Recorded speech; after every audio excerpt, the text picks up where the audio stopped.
In this episode of the Happy Diabetic Kitchen, we've got a special guest, Mr. Ben Zeel, the man of Zeal, a certified registered dietitian and diabetic educator and strength coach. Stay tuned, everybody. This episode of the Happy Diabetic Kitchen podcast is sponsored by my diabetes supplier, US Med. US Med offers free shipping and a 90-day supply with every order. To see how they can simplify your diabetes care, call 1-877-840-8218. I did, and I can feel the love. Remember, there is a much better solution, US Med.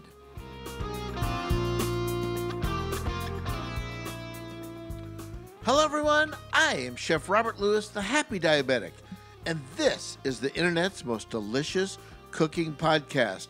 I'm here in the kitchen getting ready to explore a healthy and happy diabetic lifestyle.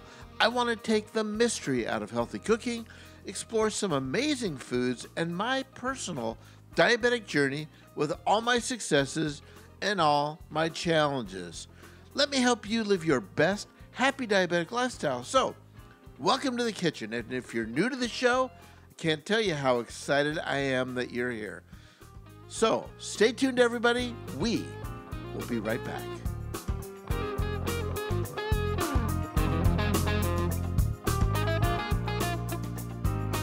Welcome back, everybody. Let's get right into it. Today's special guest, my good friend, Ben Zeel, founder, registered dietitian, certified strength coach, and conditioning specialist. Ben is an amazing expert when it comes to strength, diabetes education, and eating, which is why he's here today in the kitchen. So everybody, let's just welcome Ben to the podcast. Stay tuned. We will be right back.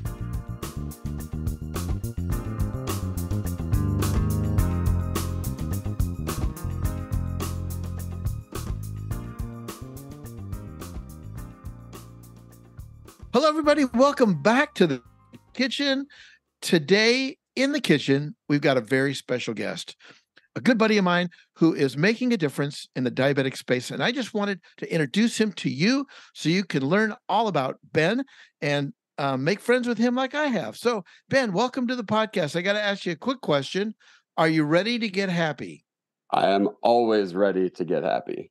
Awesome. Well, Ben, why don't you tell all the happy diabetics out there who you are and what you do? So I'm Ben. I'm a registered dietitian, certified diabetes educator, and strength coach. And ultimately, I was put on this planet as a person who's lived with type 1 diabetes for over 24 years to help people have amazing blood sugars, eat amazing food, and just live a life totally unrestricted by diabetes. Wow. Well, welcome. I'm so happy to have you. I'm just going to start off with a quick that I always make whenever I have a dietitian, a certified diabetic educator, someone like you on the show, is these are the people you need to find and get to know and learn from. I mean, you know me, everybody out there. I'm not a registered dietitian. I'm not a certified diabetic expert. I'm just a chef living with type 2 diabetes. So I work a lot with people like Ben who can help me really understand what works and what doesn't, and stop searching the internet for weird, wacky information. Meet a guy like Ben and get the real deal. I would 100% agree, because the internet is just an absolute wasteland of information that can be really hard to sift through. And at the end of the day, it's always, who do I trust? Who do I, who has the credentials? Who has I have diabetes, so listen to me, versus, hey, I've been in school and done this and worked with thousands of people. Obviously pick your information sources wisely, and also, make sure you find someone who can help make these recipes and this food delicious, because you don't want to eat cardboard your whole life. That's absolutely. And listen, food is love, right? I mean, part of living well is eating well and exercising well, right? 100%. I feel like there was a time in my life where I would, eat to live. And then I realized that there's times where you do have to just live to eat and enjoy food, and life's too short to not enjoy the food you love.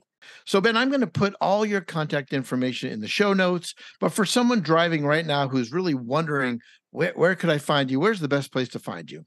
I would say the best places would be on social media. So Instagram and TikTok at Man of Zeal. So MANOFTZEEL. And then the website is yourdiabetesinsider.com, where you can learn more about what we do. And my team and I, we all have diabetes. We're all dietitians. We all have exercise backgrounds, and we're all ready to help. And we may even take your health insurance. Oh, that's awesome.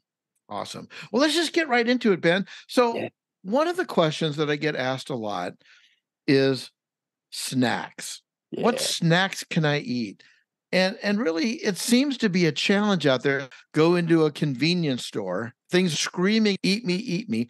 But I think one of the things I'm excited about you being here today is maybe you can help us take the mystery out of snacks. Maybe a snack hack, as I like to call it. Easy, simple, delicious. And what are the things you look for if you thought, what is the best snack? So, how would you answer that? Oh man, it's such a loaded question because I feel like there's so many directions you can go. But a couple of the things I'll always encourage people to look for when it comes to snacking, type 1 diabetes, type 2 diabetes, or really just anybody for that matter, would be you want to find something that's going to have some combination, ideally, of protein to help keep you fuller because you're between meals more than likely, and you want to make sure you sustain that feeling of, hey, I'm full, and also some form of fiber. Typically, if you can hit both in the same thing, you are in a great situation. Bonus points if you want to get some fruit or some veggies in there. But if you tell me you've got something that tastes good, that you enjoy, that's portable, that's got protein, that's got fiber, I can't really ask for much more. I know for me, it's all about convenience, right? Yep. So, well, any suggestions on a convenient snack food that's simple and easy for me? I feel like it all depends on context, right? If you're at home, it's going to be a lot more options than if you're going into a gas station because you're on a road trip and you got to pick something out quickly. But a few things that come to mind that I personally really enjoy. One would be, this would be a really simple one. Sometimes people use these for low blood sugars. Protein bars are pretty easy just because you can bring them anywhere. They've got protein. A lot of them have fiber, so they check all those boxes. And they also taste pretty good. Most of them, not all of them, but a lot of them taste pretty good. But some of the other things that I really enjoy, if we're looking at something that's a little more, hey, I need a fridge for this, slightly more involved, you could go for something like, a hummus and veggie, something like that. You've got the, quality fat in the hummus. You've got a little fiber. You've got fiber in the veggies. I really love, carrots, celery, broccoli, peppers, all that stuff would be really simple and convenient. But if we're also thinking, let's say you want to be on the go real quick, there's even stuff you can get like Enlightened brand. They make really great ice cream, but they make this other snack called Bada Bean snacks. They're broad beans, which are a great source of fiber, have a little protein, and it gets your chip fix set. So you're like, all right, I want something salty or I want something slightly sweet. I now have something that's only, 15-ish carbs, 3-4 grams of fiber, 6 grams of protein. Perfect setup, and it tastes good. Yeah, that's a great suggestion. I know one size doesn't fit all, but if I'm picking up a protein bar, what should I be looking for from a carbohydrate intake on the back of that thing? That's a really great question because, of course, there's different types of protein bars, different sizes. I would say the majority of bars, I would first look at the protein, if I'm being honest. I would look at two things on the protein. The first thing I would look at is the total protein. So, how many grams are you getting? Are you getting 15? Are you getting 20? Ideally, you want to get at least 15 grams. I would say if you can get closer to 20, that would be great. Some bars only have 8, 10, or 11 grams. But the second thing I would look at with that would also be the protein source, because in a perfect world, you want the higher quality protein source. We can get something like a whey protein. We can get something like a milk protein, assuming that dairy is okay for you. Something that's a complete protein and something that ideally is not a soy-based protein. That would be great just because soy has a lot of issues with the endocrine system, and it can do some things that we don't love within the body. But from a carb perspective, to go back to the original question, I would look for something at max 25, 20, 25, maybe 30 grams. And ideally that protein helps stabilize things. But a lot of bars tend to be 22 grams of carbs, 20 grams of protein, 18 carbs, 15 protein, something like that. So as long as the protein and carbs are close, you should be fine. Should I be concerned about the sugar that's on the label, in the nutritional label? It's tough. I would say look, and something that we could even go through a little bit on this with the labels, but the source of the sugar, I think, would also be something to consider. Because again, if it's something where the sugar is brown rice syrup, for example, that's going to make someone's blood sugar spike super quickly. Versus if it's, this protein bar happens to have dates in it, and the dates are I'm going to use air quotes here, natural form of sugar that will still impact your blood sugar, but there's, fructose involved and other stuff. So I would say, look for the things when it's like dextrose, look for glucose, look for the things ending in ose that you might need to be a little more aware of. But if it's 7 grams of sugar, I wouldn't be stressed. If it's all the carbs are from sugar and it's added sugar, that's where I'd be concerned about it. As a diabetic, especially type 2, when you're newly diagnosed, a lot of the information you get says, and a lot of people interpret this as I have to cut out all the sugar in my diet without really focusing on the carbohydrate portion of the foods. Well, tell us a little more, or what's your take on that? Well, and I think it's a great point because I feel like everybody in type 2 land tends to focus on, I've got to cut out the sugar. In type 1 land, it's, oh my God, everything is carbs. And the reality is it's got to be somewhere in between the two, right? So carbs will ultimately break down in the body into sugar. Whether it doesn't matter, if it's coming from corn, if it's coming from, I don't know, a sugar cube or, glucose tab, it's going to still break down into sugar. So I think the biggest thing is for people in general with diabetes, not to just get hung up on the grams of sugar. You could have something with 2 grams of sugar in it, and it could have 35 grams of carbs, and those 35 grams of carbs are going to still whack you versus, having half a glucose tab, it's 2 grams of sugar. It's not going to do much at all. So I would look at the full picture. I'd look at, okay, what's the carbs? Is there fiber? Because that's going to slow the absorption of the carbs to make life a little easier and the numbers not spike as much. And then what's the total sugar? And if you can, what's the total added sugar? Because that's the stuff that's really going to spike your number fast. Right. And that is a concern, the spiking of that blood sugar, that quick spike that does damage, right? So, but I'd like to have a dollar bill for every time someone said, oh yeah, my doctor said I can't eat this because there's too much sugar. I shouldn't eat apples. I shouldn't eat berries. It's disheartening when I hear that. Well, it's awful because I feel like out of the gate, people are given these commandments or these rules by their doctor the day they're diagnosed, when at the end of the day, the doctor is just trying to be like giving you a million things at one time. And most of the time, the doctors don't have the nutrition education that they need. So they're kind of just spewing off whatever they know off the top of their head. And people take these to heart and they think, well, my life's over. I can't have apples anymore. I can't have blackberries anymore. I can't have strawberries. And those are all great options that have a ton of fiber that overall are relatively blood sugar friendly when eaten in the right context. Right. So if you are a type 2 diabetic, if you're newly diagnosed with type 2 or pre-diabetic and you've gotten some advice, again, I'm going to repeat this probably 12 times today, but find yourself a Ben.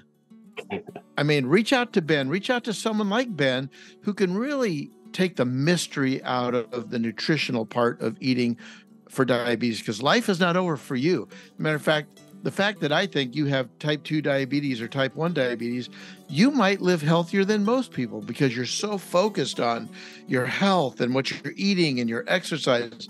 You'll be the healthiest person on the planet. I'm convinced that I live a healthier lifestyle because of living with diabetes. Me too. And it's because you have this awareness that you have to have, because otherwise, if you're not paying attention, you're not going to feel great. But also, if you feel so much better. So you're like, oh, I'm following what I'm supposed to be doing. I'm, hitting the different check marks within my nutrition plan and my exercise.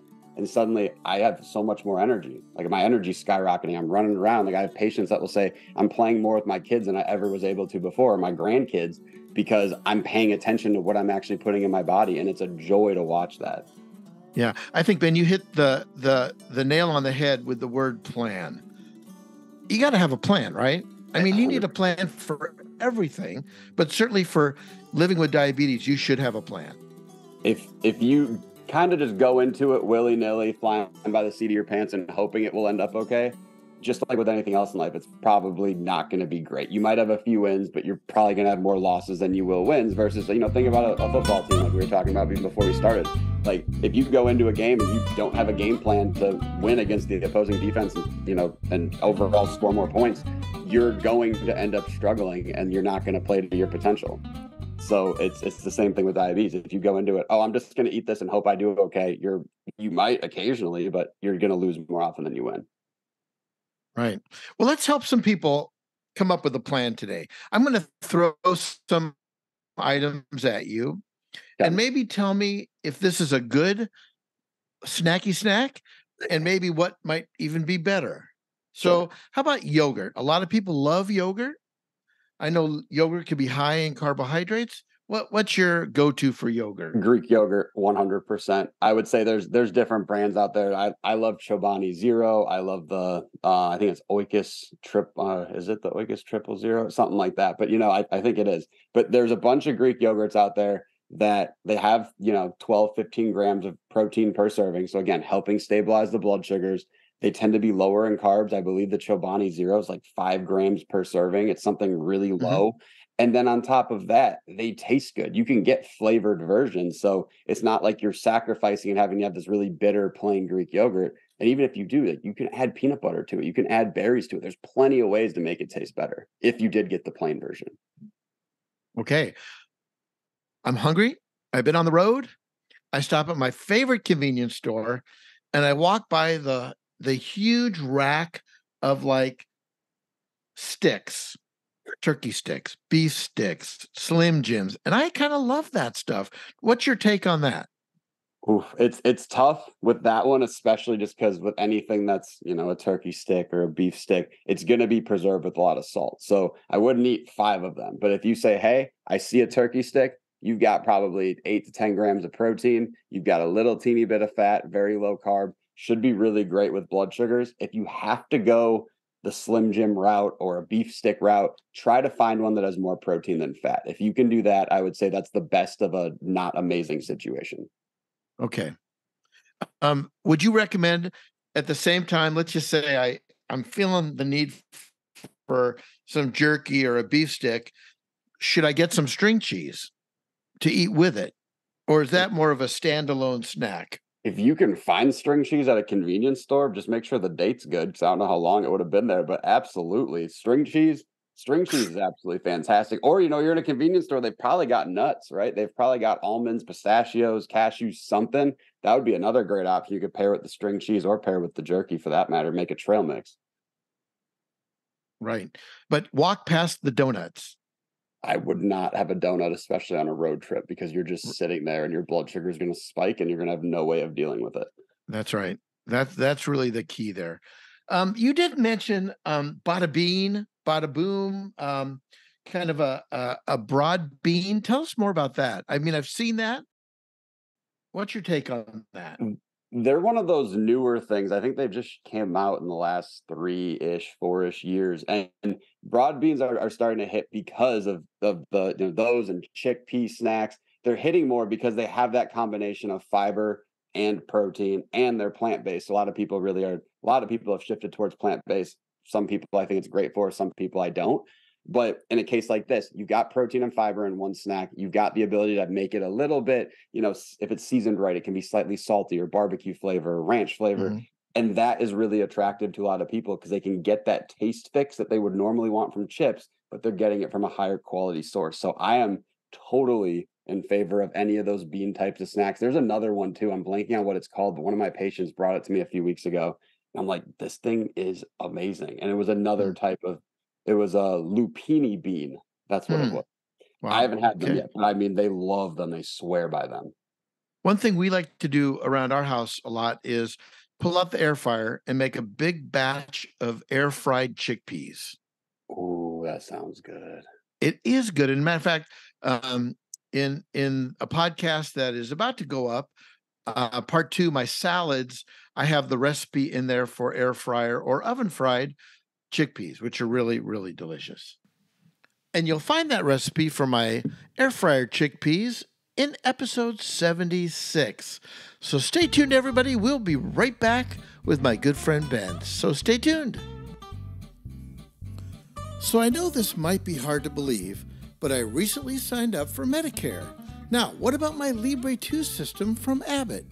As my pharmacy was trying to figure out all the complicated paperwork associated with Medicare, they were getting frustrated, and so was I. So I called US Med to see if there was a better way. And guess what I discovered? There is. Their motto is better service, better care. It's what they call white glove service.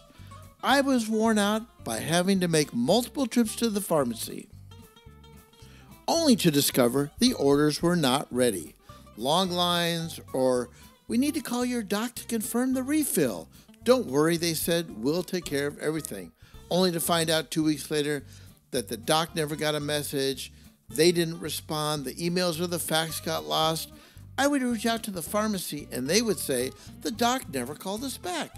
It was the blame game and I was sick and tired of it. That's the thing I hated the most. So, do what I did. Head over to usmed.com/happy diabetic. Look, are you ready for US Med to always provide you a 90 days worth of supplies and fast, free shipping? They carry everything from insulin pumps and diabetes testing supplies to the latest CGMs, the Freestyle Libre 2 and 3 and the Dexcom G6 and G7. You know my love for the Libre 2 system, and US Med is the #1 distributor for Freestyle Libre systems nationwide. If you're just starting with Medicare like me, or have been on Medicare for a long time, US Med should be your very next call. Wait till the podcast is over. They accept Medicare nationwide and a broad private insurance coverage spectrum of over 800 private insurers and an A+ rating with a Better Business Bureau. If you're looking for supplies, everything from insulin pumps and diabetes testing supplies to the latest CGMs, and you're looking for better service, easier service delivered right to your door, US Med might be just what you're looking for. Call this number now, 888, well, wait till the podcast is over and your hands are not on the steering wheel. Here's that number, 888-885-0012, or simply go to usmed.com/happy diabetic. Don't wait any longer. Hey, that's my doorbell. It's my US Med supply delivered to my door free. No one loves US Med more than me. Call now. What are you waiting for? Okay, back to our interview with Ben. Let's talk about his delicious Parmesan air fryer carrots. Carrots. I just have to say, like, you put carrots in there, you Parmesan them, and man, they're What? so good. I don't know where one day I was like, I'm gonna throw carrots in the air fryer because you know what it is. You get an air fryer and you just throw stuff in it and see what happens. I am obsessed with it. I think I do the air fried carrots at least once a week, and you can just have 8 ounces of carrots, and they taste. I wouldn't say they taste like fries. They taste like carrots, but you season them like a Parmesan garlic fry. They taste phenomenal, and it's so much fiber, all the vitamin A your body could ask for. It's fantastic. Ben, there's another food that people tell me, wow, I can't eat carrots, or I shouldn't eat too many carrots because they're so loaded with sugar. No, carrots are great. I mean, if you eat 1.5 pounds of carrots, yeah, you'll have to be concerned, but that's the same thing with anything, right? Yeah, you're exactly right. I hope everybody heard that, because no one's going to eat 1 pound of carrots. No one's going to eat, 5 quarts of strawberries. You might. I might eat a pound of carrots because they're really, really good. But again, that'll also be my whole serving of vegetables for the whole day. If I'm, only able to eat once or twice, that may be what I do, but I'm not advising it. But the whole point that you're saying is, don't eat excessive amounts of things. Like, don't sit there and say, I'm going to have 6 cups of pasta. Like, that's not going to go well for anyone with diabetes or without. Everything in moderation, right? Precisely. Even the fun stuff, right? When you brought up the donuts before, like, I'm not one who's to say you'll never eat a donut again. If you have it in a smart sequence, you have stuff ahead of time, you've got protein in it, you've had a workout to improve your insulin sensitivity, you're going to walk after it. There's plenty of ways to do it. You just have to have, like we talked about, you have to have a plan. Right. Don't eat a donut and sit down for 3 hours. That's not a plan. Don't eat one on a road trip where you're not doing anything. Like, that's not exactly right.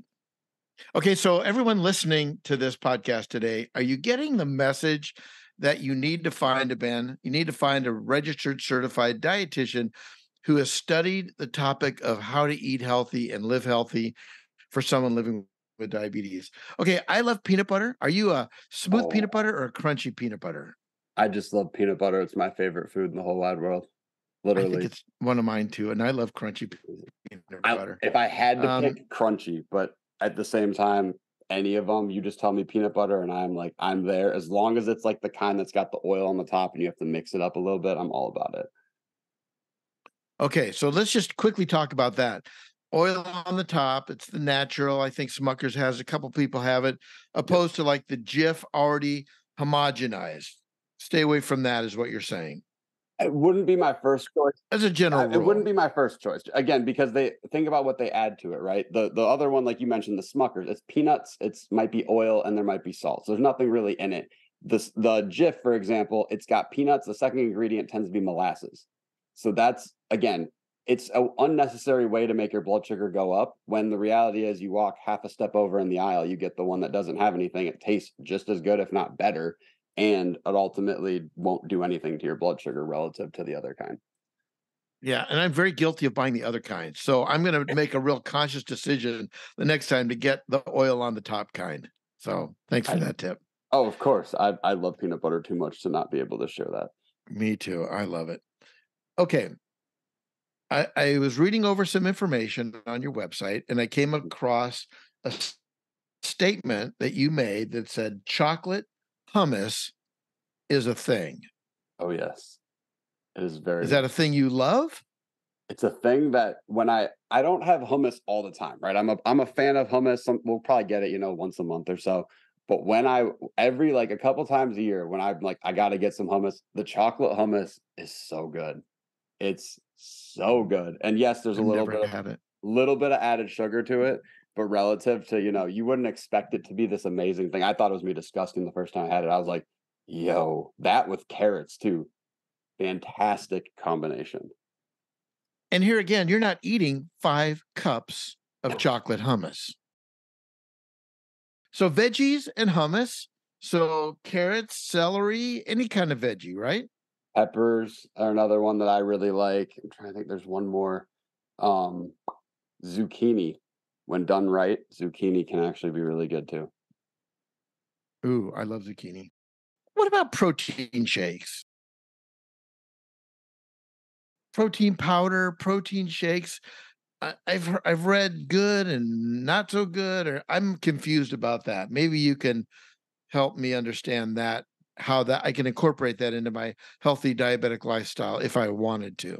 So I would say with protein shakes, there's really two main points, right? One of them would be, if you're somebody who is training, you're exercising consistently, and you want a really convenient way to be able to help your body recover, totally about that life.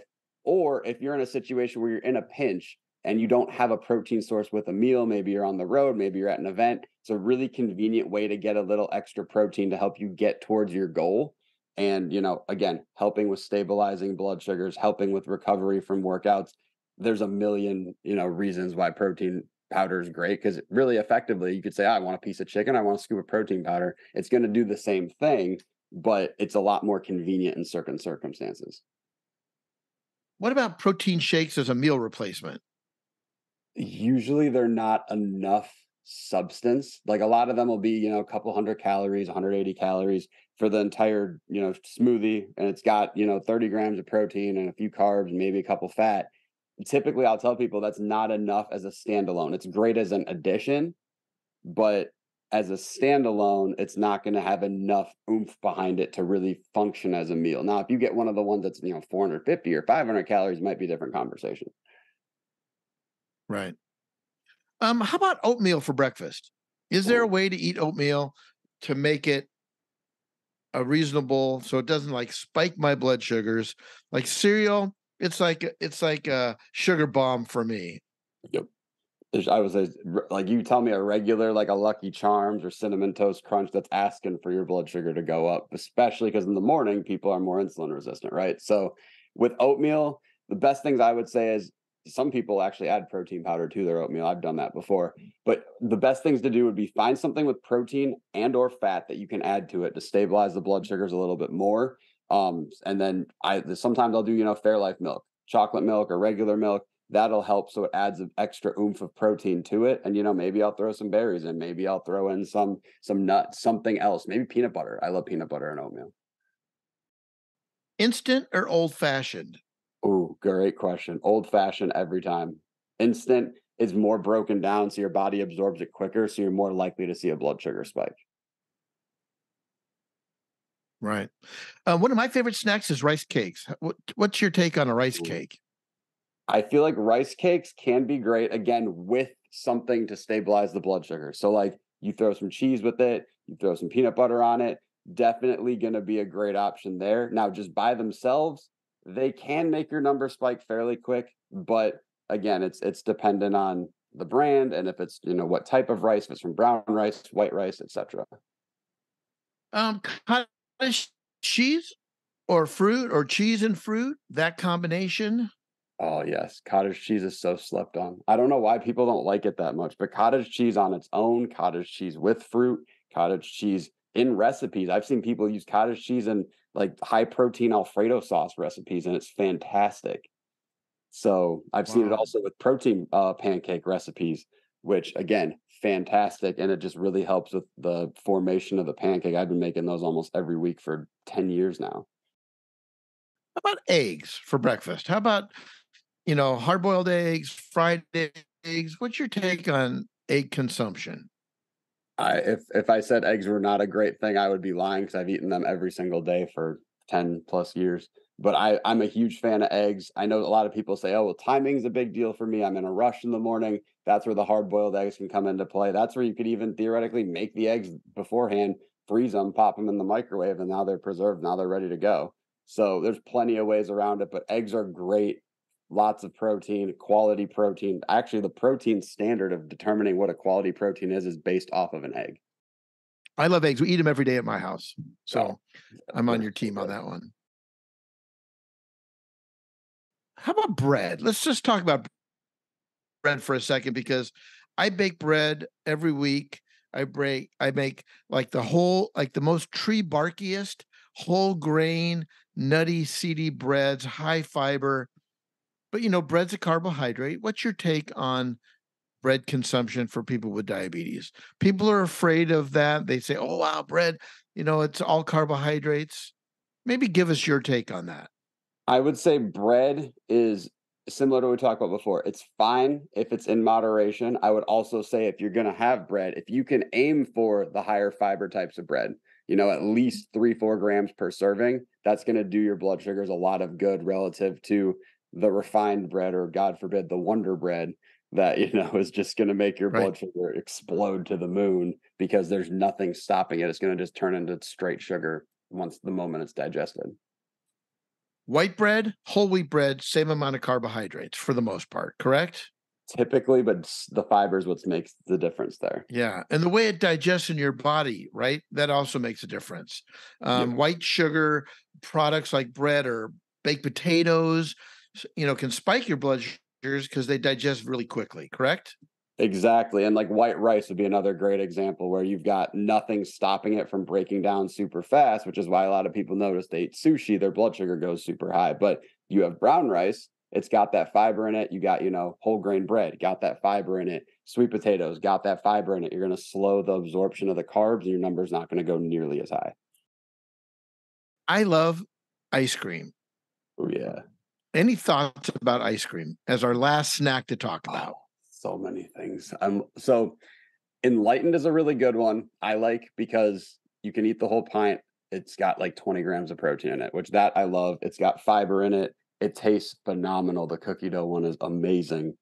But ice cream as a whole, if you're gonna have it, I mean, there's the healthier versions like the Enlightens out there. Some people prefer Halo Top, but if you're gonna have the real thing, I would just make sure if you got to measure it. You've got to measure how much you're having just to ensure that you're not going to spike too high. And like we talked about, right? The meal beforehand, ideally, you have it after dinner, for example. Maybe you're having a meal, you've got your protein, you've obviously got fat from the ice cream and fat from the meal. If you've had some fiber in there too, you're in a great spot. Maybe you walk before dinner, and now you're in an even better spot. Okay, but Ben, I Yeah. love this is what somebody might say. I eat a Mm. lot of sugar-free candy and sugar-free ice cream and that kind of thing. Tell us your take on sugar-free, like added sugar-free foods like that. Well, sugar free is tough because it's one of those things where the intentions are there, but the impact a lot of the sugar free things have on people's digestive systems just makes it not worth it because the taste is already a little bit off. But sugar alcohols can just wreak havoc. Like as a kid, I remember having a bunch of sugar free candy because people would always give it to me, and I would spend what felt like forever on the toilet because it made my stomach so upset. So at that point, I would just say, eat the real thing. Be smart about how much you're having. Just because something says sugar free doesn't mean you can just eat it in large quantities. It's still calories. It's still going to impact your blood sugar. It just may do so slightly less. Just portion control the real thing and enjoy it. Right. I mean, I think portion control for me has been the one thing that's helped me stabilize my blood sugars and weight, along with exercise and, taking my medicine when I should and all the things I'm supposed to do. But once I got a hold of the portions Yep. and understood a reasonable portion size, I had amazing things happen and I didn't walk away hungry like I thought I would.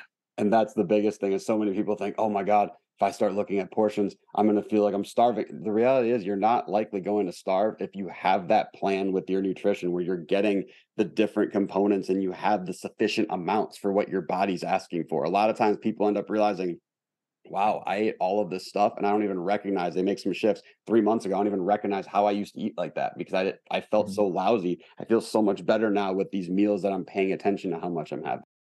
Well, Ben, any other snacks that you can think of, or any other, like maybe closing comment about snacks before we move on that you just want to leave people? I feel like with snacks, don't overcomplicate it. Really just take a look at, what is the best option that I can find if it's, in a convenience store, if it's in a grocery store, if it's in the kitchen, in the pantry. What is the best option I can find? Can I find some protein and or fiber, ideally both? And, ultimately what am I hungry for right now? And try to honor that hunger, portion size it, and you should be in an amazing spot. Like the more complicated you try to make it, the more rules you try to make, the more confusing it's going to get and the more likely you are to slip back into old habits. So if you're at work, maybe you have a quick breakfast. Maybe your breakfast was not very good and you're on the road and you go to your office and you don't eat till 12 o'clock. And then there's no snack in the mid morning or mid afternoon. And then you wait till you get home and have dinner at 6 o'clock. What's wrong with that plan? Well, then you're setting yourself up to be starving come dinner time, and then you're going to most likely overeat at dinner, which is then not only going to lead to a massive blood sugar spike where you're not going to feel great, but from a total nutritional standpoint, you're probably going to blow past whatever your targets are because you're so hungry because you haven't set yourself up for success throughout the day. So I'm Yeah. not saying you got to eat, every 2 hours. But what I would say is if you're eating a roughly, hey, I'm eating a somewhat substantial meal or snack every 3.5, 4 hours, I'd say that's a pretty good cadence to start to get into. I would agree. And the snacks that we talked about, you could take them to work with you. I Oh, mean, for sure. this is not complicated. No. String cheese, vegetables, hummus, these kinds of things, rice cakes with some peanut butter or something. You could do that. And yeah, the hardest thing for people, I think, is taking that first step towards, hey, I'm going to buy this snack and I'm going to put it into a bag and then I'm actually going to take it over to work. Once you get in that Right. habit, you could prep your snacks for the whole week on Sunday night, and now you're set for the whole week. Yeah. And when I was working a lot, um, I would do this and come lunchtime, if we had lunch with a group of people or whatever, I'd eat a salad for lunch or something with a little protein. People would look at me like, well, let's go to the all you can eat Chinese buffet or the all you can eat pizza buffet. Well, I'd had my snack. I'm not that hungry. I'm going to eat a reasonable meal. And people would look at me like, are you crazy? Well, and people are going to have their inherent judgments no matter what you do, diabetes or not. They have whatever, rules they were brought up with or they've acquired along the way. And the biggest thing that I emphasize, and I just talked to a patient about this yesterday, is just focus on what you are supposed to do and what's best for your body. If someone says, I want to go to the all you can eat Chinese buffet, hey man, I'm excited for you. Let me know how it went. I'll catch you when you get back. Just focus on your thing. Don't feel this pressure from the outside to conform to what other people are saying. Do what's best for your health, and you're always going to feel better as a result. I totally agree 100%. I mean, it's your plan. Work your plan like a game plan, like any football team would have, and you'll have pretty good results. And again, don't make it too complicated. That's the biggest. Everyone wants to make it like, oh, I have this really complex thing, and at breakfast I do this, and at lunch I have these 6 things. Just make it simple. The simpler you keep it, the easier it's going to be to maintain. Yeah. And if you're listening today and don't have a plan, again, find someone like a Ben who can help you, but take baby steps, right? Don't start all at Yes. one. I mean, you can't eat an elephant, the old adage, how do you eat an elephant one bite at a time? I mean, you have to take baby steps. Literally You'll start just with one meal. Start with one right, meal. right. Just pick your one. Hammer down breakfast. Breakfast is great, amazing. Now go on to lunch or go on to snack or whatever. Because to your point, you try to do too much at once, it's not going to go up. Right. All right. This has been awesome so far, Ben. What else should somebody newly diagnosed or living with type 2 for 20 years? I mean, what can you impart to them about the way they eat and maybe incorporating exercise? I mean, there's people listening who probably think I can't exercise. I'm 70 years old. I don't walk really good. I got some aches and pains. There is an exercise for everybody. Oh, exercise is massive for diabetes, just keeping the insulin sensitivity better, even if it is, like you said, someone says, "Oh, I don't walk well." Well, first of all, don't be so judgmental on yourself. You're able to walk, that's a positive right there. But maybe you feel like, hey, I'm not walking as good as I could. Maybe you find a stretching class. Maybe you go on to a bike, a recumbent bike at the gym. Maybe you're riding your bike outside. There's got to be something you can do that you enjoy, 15, 20 minutes, maybe work up to 30 minutes, that you can do, every single day. It doesn't have to be beating your body, into submission with crazy high intensity workouts. It can be something low impact that's chill, just to get your body up and moving. And maybe if you're not doing great now, just build up, similar to food, right? You pick your one food, your one meal. Hey, I'm going to work on breakfast. Okay, I'm going to work on just getting 15 minutes of stretching every single day. Oh, now my body feels better. My legs feel better. I feel more flexible. Now I can start walking more. So just, again, slow and steady. Pick something, try to get 15 to 20 minutes at the start every day, work your way up to 30 minutes, and eventually, get your heart pumping a little bit. It's only going to benefit you both diabetes wise, cardiovascularly, heart health, all of that stuff. Yeah, that's really great advice. Ben, do you like to cook? That's a funny question. I'm like the one dietitian that's like the laziest cook in the world, which is why I'm glad we're friends. So you can teach me lazy things that I can do to cook for myself. Well, Ben, is there anything else you want to chat about today? I feel like we've hit a lot of stuff. I don't want to overwhelm everybody, but I would say, to anybody who's listening, if you feel like you've seen a dietitian, through in your diabetes life, and maybe they weren't up to par, they weren't able to give you useful, actionable information, then the care team, remember, your care team, your endocrinologist, your dietitian, your diabetes educator, they work for you. If you don't like how they are doing, you are always welcome to, find another one. Our team's obviously open and available to help if possible, but make sure that your care team's helping support you towards your goals. Yeah, I think that's super important. I mean, you have to be your best advocate when you see your doctor and your healthcare professionals. Always come with lots of questions to ask them, and yeah, be proactive for sure.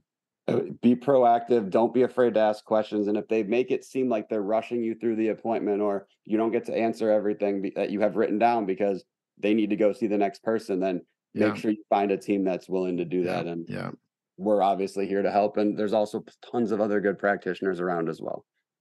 Awesome. Well, Ben, thanks for being on the podcast. I really appreciate it. I will put all your contact information in the show notes where people can find you. And I think let's do this again. Oh yeah, I was gonna say we gotta talk recipe fun, because that's gonna be where it really gets into the nitty gritty, and we can start thinking up some fun meals for people living with diabetes. I think that would be an awesome follow up. Thank you, Ben, for being in the kitchen with us today. And when we come back, we're going to put Ben in the hot seat. It'll be time for the 411 game. Okay, everyone, stay tuned. We'll be right back. All right, everybody, welcome back again. It's time for the Rapid Fire 411. I'm going to ask a series of questions to Ben, and Ben, just give us right off the top of your head what you prefer. Like, for example, butter, olive oil, riding a bike, hiking, that kind of thing. Are you ready? Let's do it. Waffles or pancakes? Both. Grilled steak or grilled fish? Grilled steak. All right. Favorite vegetable? I would say cauliflower. Valentine's Day or St. Patrick's Day? Valentine's Day. Awesome. Coffee or tea? Neither. Okay. Superhero, supervillain? Definitely Captain America, and I don't know the villains good enough, but Captain America. That's all right. But you're a superhero for sure. Roller coasters or merry-go-rounds? Merry-go-rounds 100%. All right, me too. Okay, and finally, if you could break bread with anyone, past or present, have dinner with them, who would that be? Holy smokes, that is a good one. I would have to say, can I pick multiple people? Of course. Okay. I'd want Einstein there. I feel like that would be fascinating. I feel like Abraham Lincoln's just awesome. So I feel like he would be a really good one. I would love Ben Franklin to be there because we have the same name and because he was really smart. And I feel like there's, one of the pharaohs from back in the day. And then nice. Alexander the Great would be the last one at the table because I feel like if someone conquered so much of the world, they got to have something cool that they know. Oh, that's awesome. And how about if I cook for you guys? Obviously. That would be my expectation is you would have to come too. Duh. Awesome. All right, Ben. Hey, listen, no one loves you more than me. Thank you for being on the podcast. Thank you for taking this time. Can't wait to explore some recipes and some foods with you. Have a great rest of your day. Right back at you, sir. I'm super excited to do a follow-up on this. This is going to be a blast. So it's going to be amazing. You're welcome. You. All right. Take care, Ben. Talk to you soon. Yes, sir.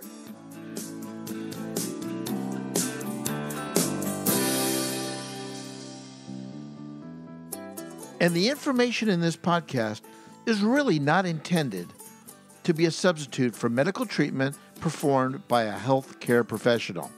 So, if you have questions, consult them before making any major changes. Your diet or your eating or exercise lifestyle. I'm not a doctor or a certified educator. I'm a chef living with type 2 diabetes just like you. I'm not a doctor, a dietitian, or a diabetic educator of any kind. Although I have 3 children, Attila, Dracula, and Frankenstein, that makes me a psychiatrist of sorts.